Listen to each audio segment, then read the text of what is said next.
From New York to Tokyo, any educated person will be able to find Spain on the globe. A slightly smaller number of people will be able to immediately find the small town of Santillana del Mar in the province of Cantabria. And a very select circle will be able to tell at least something about the Altamira Cave, where polychrome drawings were discovered back in the 19th century imprinted on the vaults by the confident and strong hand of primitive man. Personally, I have been to this cave twice. I'm not telling this to share my impressions of the trip or the breathtaking story of how I touched Neolithic painting. No, I want to tell you about documentary, I repeat, documentary information that reveals the essence much more widely than it is shown to onlookers and tourists from different countries. I won't brag, but the feeling that I learned from the secret documents and protocols of archaeological research of the Altamira Cave haunted me even when I first visited it as a hypothesis. So, I repeat, this is not fiction or fiction. I will separately give excerpts from secret documents that are currently in the public domain, but at the same time are persistently disputed, criticized, and slandered. Those who know the facts try hard to ridicule them, to make them grotesque, obeying a simple rule: do you want to hide the truth? Turn it into fiction. 25-year-old blonde, which was rare for these places, Elena Hernandez stopped an open pickup truck near a tent city that sprawled 20 kilometers from Santillana del Mar. I turned off the engine and got out. She stretched. After all, I didn't seem to drive for long, but I was exhausted. Driving a car is absolutely not her thing. I went to the largest tent and pulled back the flap. 2 men and a woman were sitting at the table. Elena, hi. The woman was the first to get up from the table. Finally, hi, Martina.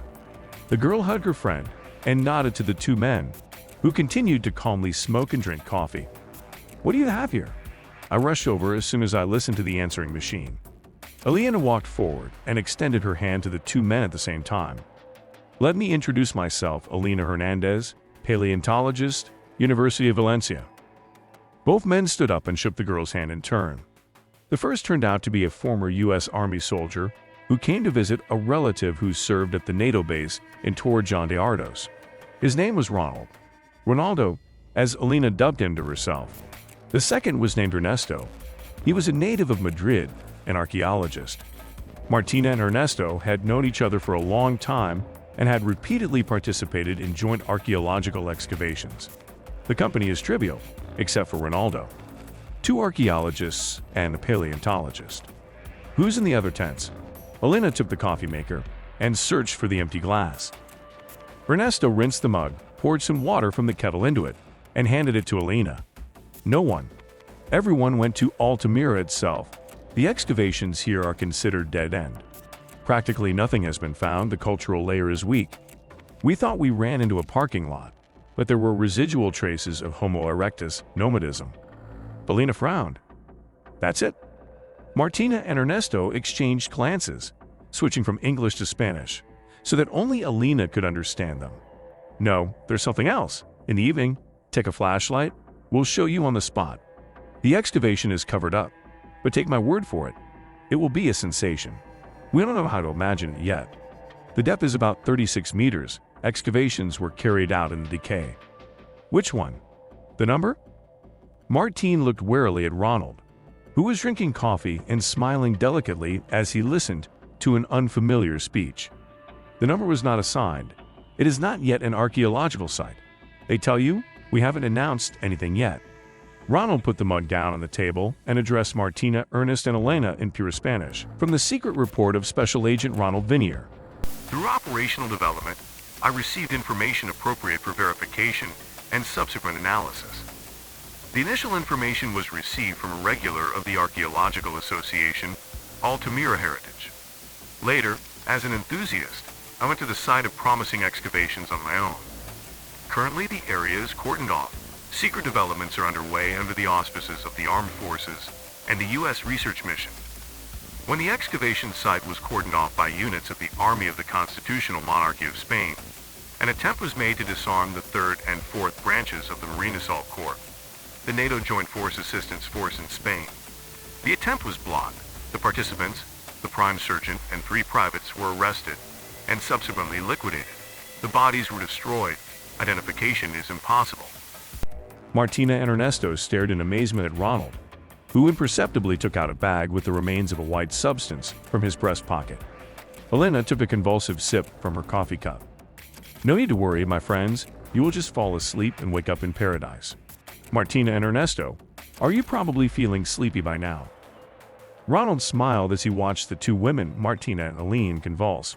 Ernesto, in a last rush, tried to rush at Ronald, but he dodged and hit the guy on the head. It was all over. An hour later, military helicopters were approaching the tent city with 3 dots in the sky. 2 of them were soldiers, 18 people, 4 of them representatives of the local armed forces. The third helicopter was carrying an archaeological team that had been transferred from the United States via Berlin a day ago.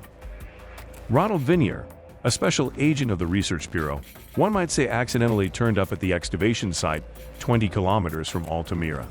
He believed one drunken employee in a bar at the embassy. He swore that his brother Ernesto, a geologist from God, had discovered something indescribable just 20 kilometers from the very cave where the primitives painted on the walls. Ronald became interested, showed affection, and then the soldier, confidentially approaching, whispered in the special agent's ear, "The aliens are there, ick, 3 ick," and immediately offered to drink to the Spanish government and the President of the United States. The helicopters landed on a relatively flat area between 2 spurs.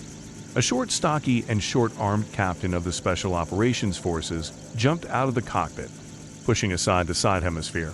Ronald was waiting for him. "Greetings, sir. You're just in time. The area has been cleared." The captain looked at the thin special agent and chuckled.